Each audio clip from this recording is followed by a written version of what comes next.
guy running with Latin. The guy run, my friend, but they're gonna catch him. You see that, my friend? They're gonna go get him. They're gonna go get him, my friend. Look. What's up, fam? It's your boy Demuir here, purveyor of all sounds underground. Thank you for joining me on this YouTube Tuesday, where we will be covering the topic of demo submissions in 2020. I'll be giving you 3 tips that will help you ensure that your demos get noticed and as well develop longer term prosperous relationships when it comes to this activity to get on the proper labels that you want to get on. But before we jump right into the details, what I need you to do is to hit the subscribe button as well as the notifications bell so you can stay in tune with the newness that we got coming throughout the year. So when we jump into it, you've got all your tracks ready, you put some painstaking time and effort into recording and arranging and finalizing your songs to get them to the point where it sounds massive. And now we're here in January 2020 and you're ready to do some submission to some key labels that you want to get on. So first things first is to research the label that you're interested in. I can't tell you how many times from the feedback I get from my own team and from the demos that I've listened for myself, for my label on Purveyor Underground, where it's obvious people haven't researched the label. They haven't checked to see what are some of the commonalities in terms of the sound that the label endorses, the tracks that we chart, because a number of different labels produce Spotify playlists and Beatport charts to promote the label specifically. And as well, they don't even look into the types of artists that we sign to the label to just get a feel of what type of sound we're going for on the label. So there's nothing more discouraging, and I've actually gone as far as a label owner to just blacklist some people just because it's obvious they're just throwing music at the label just to see what sticks, and it's really a selfish kind of relationship when you look at it from that point of view. There's just no benefit to the label. So it's very important, research the label that you're trying to get on.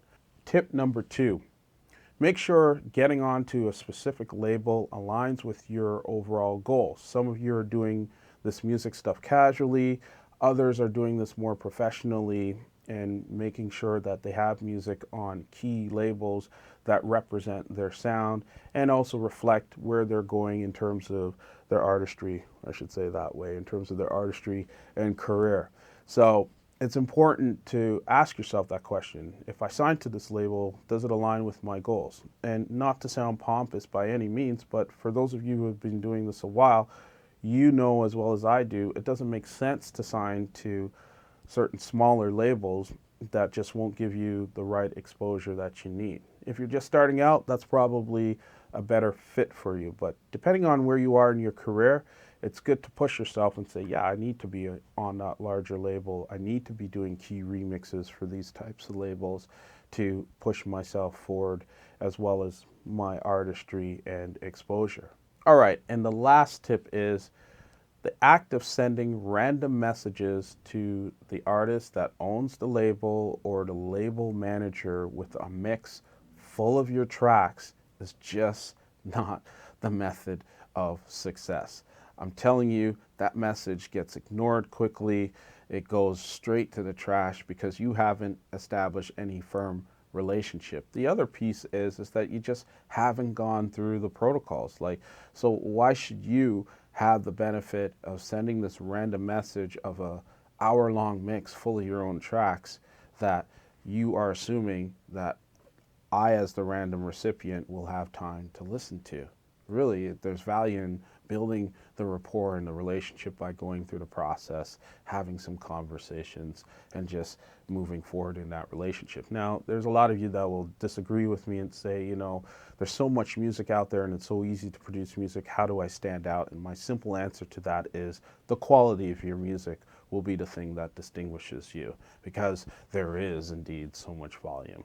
I'm going to add a 4th tip to this one, and the 4th tip being patience. It's key to be patient.